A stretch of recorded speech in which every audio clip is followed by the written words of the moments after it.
warahmatullahi wabarakatuh. Alhamdulillahirabbil alamin. Wassalatu wassalamu ala asyrafil anbiya'i wal mursalin sayyidina Muhammadin wa ala alihi wa ashabihi ajmain. Amma ba'd.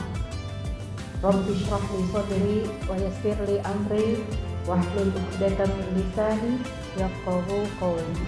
Puja dan puji syukur marilah kita panjatkan kehadirat Allah Subhanahu wa taala, yang mana pada kesempatan ini kita diberi begitu banyak nikmat. Selain nikmat berpuasa, hari ini kita sudah melaksanakan sholat zuhur secara jamaah, dan disambung lagi dengan kita bisa saling sharing ilmu agama. Semoga ada manfaatnya dalam kehidupan kita sehari-hari. Salawat dan salam tak lupa pula kita haturkan ke atas baginda Nabiullah Muhammad sallallahu alaihi wasallam, Nabi yang kita cintai, Nabi yang kita bangga-banggakan, Nabi yang selalu kita rindukan. Dan semoga kita semua di yaumil qiyamah nanti termasuk dari umatnya yang mendapatkan syafaat dari baginda Rasulullah sallallahu alaihi wasallam. Amin ya rabbal alamin. Yang saya hormati Bapak Kepala Kantor Kementerian Agama Kabupaten Poso, yang saya hormati pula Kasubag TU, yang saya hormati Bapak Kasih Bimas Islam, Bapak pengawas, dan seluruh karyawan Kementerian Agama Kabupaten Poso yang tidak bisa saya sebutkan satu persatu namanya. Saya berterima kasih pada hari ini sudah diberikan kesempatan. Saya tahu di sini ada banyak orang yang lebih tinggi ilmunya, usianya lebih tua, tentunya lebih punya kematangan dalam berpikir, punya banyak pengalaman dalam kehidupan, sudah menimba ilmu begitu banyak. Tapi saya diamanahkan pada hari ini untuk memberikan kultum. Saya rasa sebenarnya tidak pantas karena saya masih awam, minim ilmu. Tapi watawasau bil haq, saya berupaya untuk saling kita mengingatkan di jalan kebenaran. Ma'asyiral muslimin wal muslimah rahimakumullah. Ketika kita berbicara mengenai Ramadan, yang tentunya kemarin sudah dibahas apa itu Ramadan, kemudian dari segala segi sudah dibahas oleh penceramah kemarin, maka pada hari ini saya hanya ingin menambahkan sedikit saja. Ramadan itu adalah bulan yang selalu kita rindu-rindukan, bulan yang selalu kita cintai, dan setiap saat kita selalu ingin mendambakan bertemu dengan bulan Ramadan. Mengapa? Karena Ramadan itu seperti artinya, maknanya adalah pembakaran. Apa yang dibakar? Yang dibakar itu adalah dosa-dosa kita kepada Allah Subhanahu wa ta'ala. Dosa apa? Dosa kita yang kufur, dosa kita yang seringkali tidak sabar, dosa kita yang selalu mengeluh atas semua cobaan yang Allah berikan dalam kehidupan kita. Itu dosa-dosa kita. Bahkan dalam surah Al-Ma'arij ayat 19 sampai 25 itu dibahas tentang sifat-sifat manusia itu yang tidak terpuji. Innal insana khuliqa halu'a. Manusia itu memiliki sifat suka berkeluh kesah. Wa innal insana khuliqa halu'a wa idza masyahus sarru jazua. Ketika dia diberikan cobaan, musibah, manusia itu suka sekali mengeluh. Wa idza massahul khairu manu'a. Ketika Allah memberikan kepadanya kebaikan-kebaikan, dia sebaliknya, dia pelit, dia bersifat bakhil, kikir, medit. Apalagi Om? Apalagi bahasanya Om? Ya itulah, bonggili, boktu. Ya itu bahasanya. Itu sifat-sifat yang tidak terpuji, yang insya Allah dengan kita menjalankan shaum Ramadan, Allah ampunkan sifat-sifat kita itu, perilaku buruk kita itu. Man shoma ramadhana imanan wa ihtisaban, ghufira lahu ma taqaddama min dzambi. Barang siapa yang berpuasa di bulan Ramadan karena imannya dan mengharapkan ganjaran pahala dari Allah Subhanahu wa taala, maka akan diampuni seluruh dosa-dosanya yang telah lalu. Masya Allah, begitu sayangnya Allah kepada kita semua. Sampai hari ini kita dipertemukan kembali dengan bulan Ramadan untuk menghapuskan dosa-dosa yang telah kita perbuat. Seandainya Ramadan itu tidak didatangkan kepada kita, maka bagaimana caranya kita menghapuskan dosa-dosa kita itu? Kita tahu dosa kita itu bagaikan buih di lautan, bagaikan pasir di pantai, tidak bisa kita hitung satu persatu karena banyaknya dosa yang sudah kita kerjakan. Tapi dengan datangnya Ramadan, Allah berjanji bahwa siapa yang berpuasa karena imannya dan karena mengharapkan ganjaran pahala, dihapuskan semua dosa-dosanya kita itu.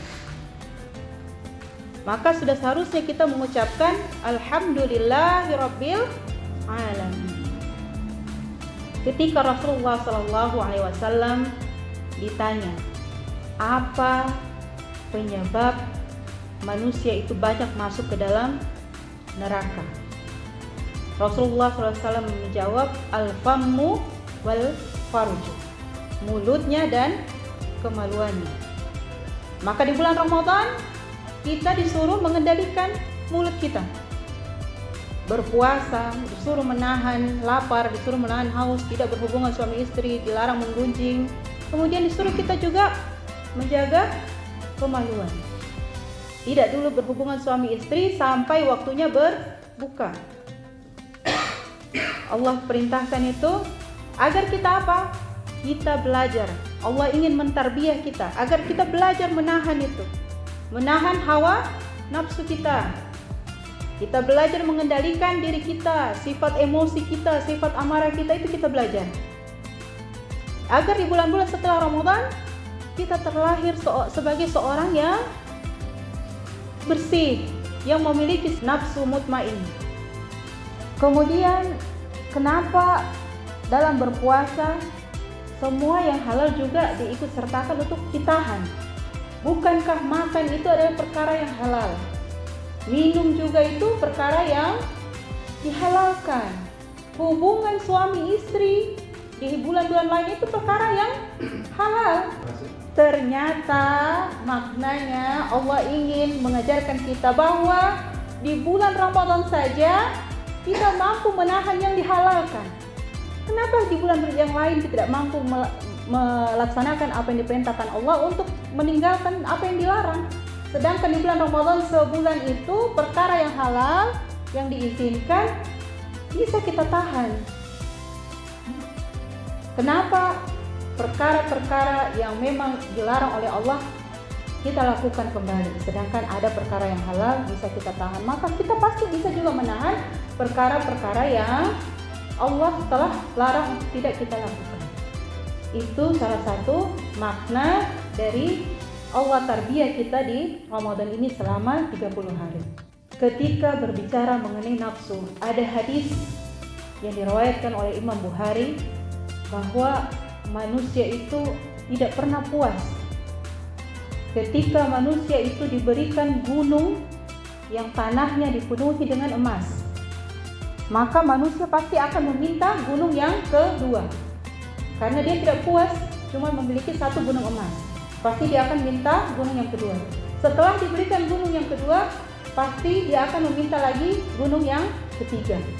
Jadi manusia itu memang tidak ada pernah puasnya, kecuali nanti perutnya, dalam hadis itu dikatakan kecuali perutnya nanti dipenuhi dengan tanah kuburan, baru kita tidak lagi meminta, kita tidak lagi mencintai dunia.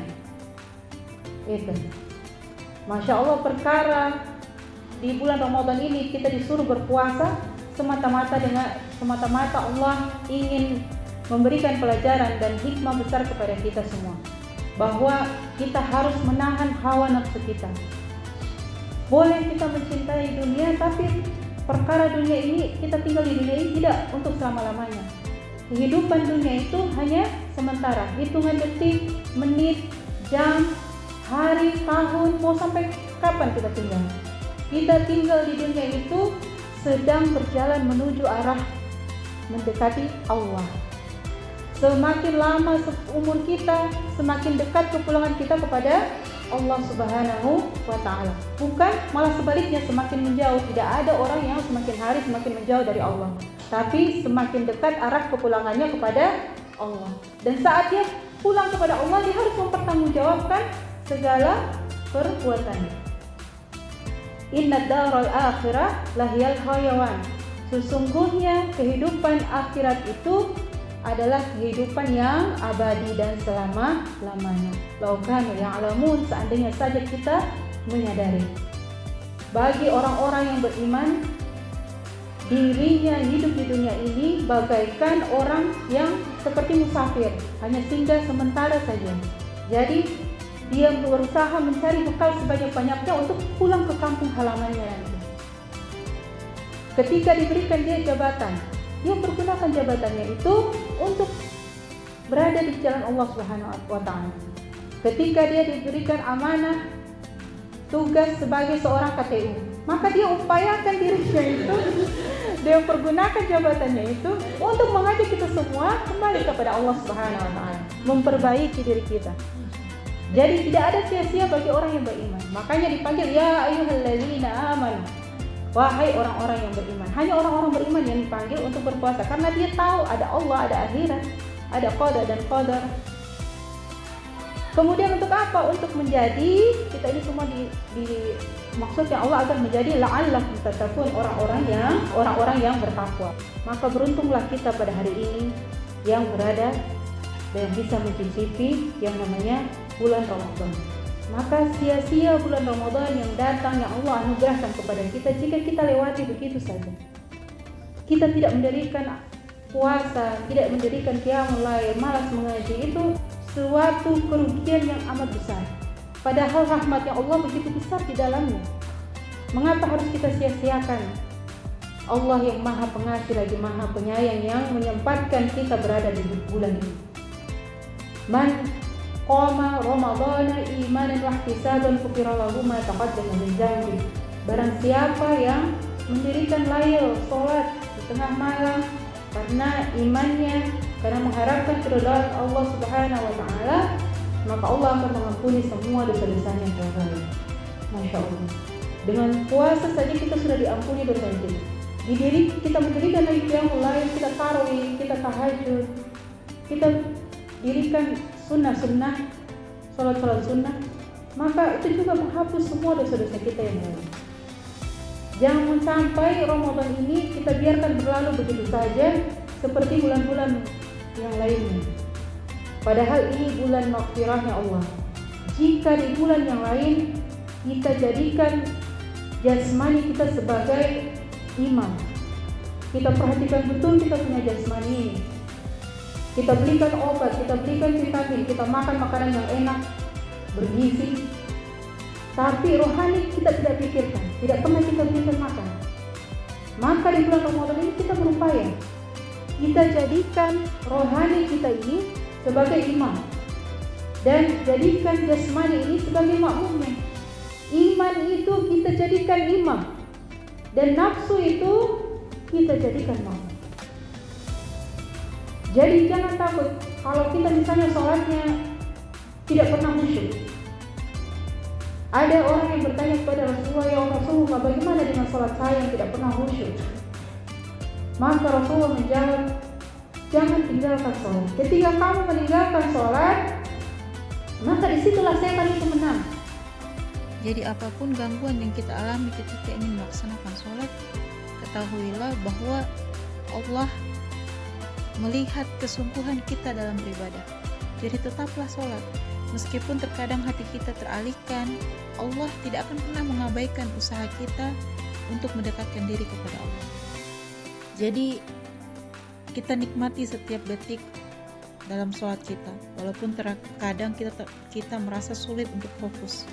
Percayalah bahwa Allah lebih dekat dengan kita, bahkan lebih dekat daripada urat leher kita sendiri. Jika kita terus berusaha, Allah akan memberikan keterangan hati yang kita butuhkan. Maka kata Rasulullah, teruslah berdoa, memohon kepada Allah agar kita diberikan khusyuan dalam hati, dan teruslah kita berusaha untuk lebih baik dalam setiap ibadah kita. Saya kira sudah terlalu panjang ini.